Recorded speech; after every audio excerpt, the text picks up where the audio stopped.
그래서 이제 백내장이 있다 그러시는 환자분들이 이제 병원에 오게 됩니다. 그런데 이제 어떤 병원에서는 백내장이 없다, 어떤 병원에서는 백내장이 있다. 그래서 환자분들이 헷갈린다. 저 병원에 가니까 백내장이 없다 그러고, 이 병원에 가니까 백내장이 있다 그러고, 저 병원에 가니까는 백내장 수술을 하라 그러고, 이 병원에 오니까는 안 해도 된다.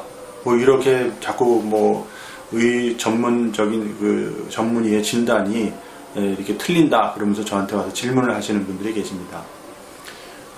그럴 때 저도 참 난처합니다. 다른 원장님들이 말씀해 주신 거를 맞다, 틀리다 이렇게 얘기할 수가 없는 부분이 있기 때문에 그렇습니다. 그래서 뭐 저도 이제 안과 전문이고 진료를 많이 보고 이렇게 세월이 지나갔지만, 자기를 표현하고 자기가 알고 있는 지식을 환자한테 정확하게 전달해 주는 게 참으로 어렵습니다. 단편적인 말로 인해서 오해가 생길 수 있고, 그게 또 크면은 불신이 생길 수도 있습니다. 그래서 저는 이 백내장을 갖다가 일반인들이 알기 쉽게 설명해 드리려면은 이제 수정체가 혼탁이 생긴다는 그 내용인데, 수정체의 혼탁 자체가 지난번에도 말씀드렸지만 주변부의 혼탁이 있을 수도 있고, 중심부의 혼탁이 있을 수도 있고, 그리고 그 쉽게 말하면 혼탁의 정도가 아주 약하게 그렇게 온 백내장도 있을 수가 있고, 아주 둔탁하게 세게 와서 자기 손가락도 못 볼 정도의 백내장이 있을 수 있습니다. 그러면 백내장이 있다 없다의 판단의 기준을 과연 둔탁하게 자기 손가락이 없을 정도의 백내장만 백내장이라고 기준을 삼고 있는 원장님이 계실 수도 있고, 조금이라도 있으면 백내장이 있다고 결정 내리시는 원장님도 있을 거고, 그 원장님들마다 또 기준도 다를 수가 있고 환자분들의 기준도 다를 수가 있습니다. 거기에서 병원 간이나 환자 간이나 의사 간에 이런 불신이나 오해가 생길 수 있습니다.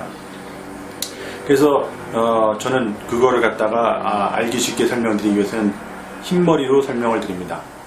이제 누구나 다 나이가 들면은 흰머리가 오듯이 백내장도 특이한 경우가 아니면은 노환으로 인해서 오는 경우니까, 나이가 들면서 흰머리가 생기는 것처럼 백내장도 나이가 들면서 점점 혼탁하게 됩니다. 그러면 가령 흰머리가 새치가 좀 났는데 이거를 염색을 할 것이냐 안 할 것이냐, 그런 부분이 있을 수가 있겠죠.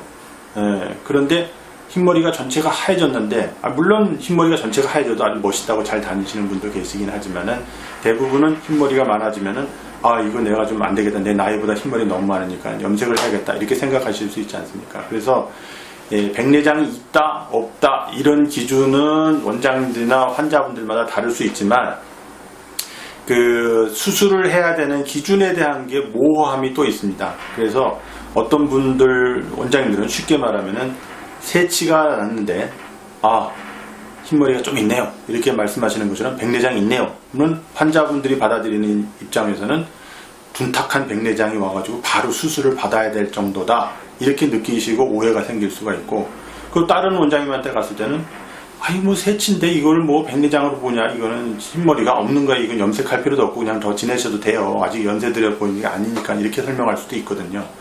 마찬가지로 백내장에 대한 것도 그런 것 때문에 오해가 생기는데, 깜짝 놀란 거는 흰머리가 조금 있어도 그걸 못 견뎌 하시고 염색을 바로바로 하시는 분들이 계세요.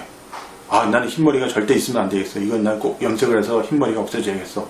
아니면 어떤 분은 흰머리가 좀 나도 뭐 번거롭게 돈 들이고 시간 뺏기고 또 뭐 한 달에 한 번씩 계속하는 염색을 해야 되냐, 이건 난 안 해도 되겠다, 아직까지 뭐 나는 내 나이 이 정도면 나는 받아들일 수 있다, 이런 분들도 계시거든요.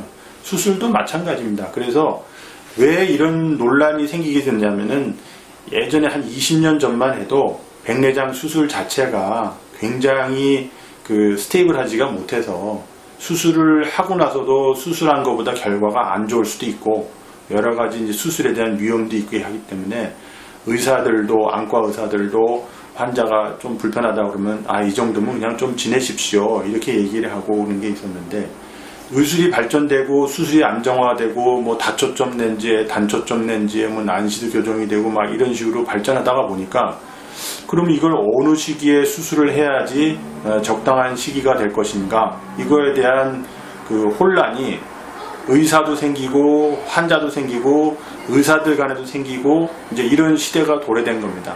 이거는 급격한 의술의 발전 때문에 온 거긴 한데, 기준이 모호한 상태에서 결정을 하려고 그러면 의사도 정확한 정보를 환자한테 제공을 해줘야 되고 환자도 정확한 정보를 듣고 자기가 지금 머리 염색을 하듯이 내 이 정도 흰머리에 이렇게 염색을 해야 될 것이냐, 이 정도 흰머리에 내가 그냥 지내야 될 것이냐, 이걸 결정하는 걸 마찬가지로 전문의와 상의를 해서 그 수술 시기를 결정해 가지고 하는 게 중요하겠습니다. 그렇게 설명을 드리면 병원 간의 신뢰라든지 환자 간의 신뢰라든지 이런 오해가 불신이 생기는 것을 막을 수 있는데 이게 갑작스러운 의학의 발전이나 이런 것 때문에 환자와 의사와의 소통 간에 어려움이 있고 그런 걸로 인해서 오해가 생기고 이런 일이 있지 않을까 생각해서 저는 그 흰머리로 비교해서 이게 설명을 드리면 좀 이해를 빨리 하시기 때문에 그렇게 설명을 드렸습니다.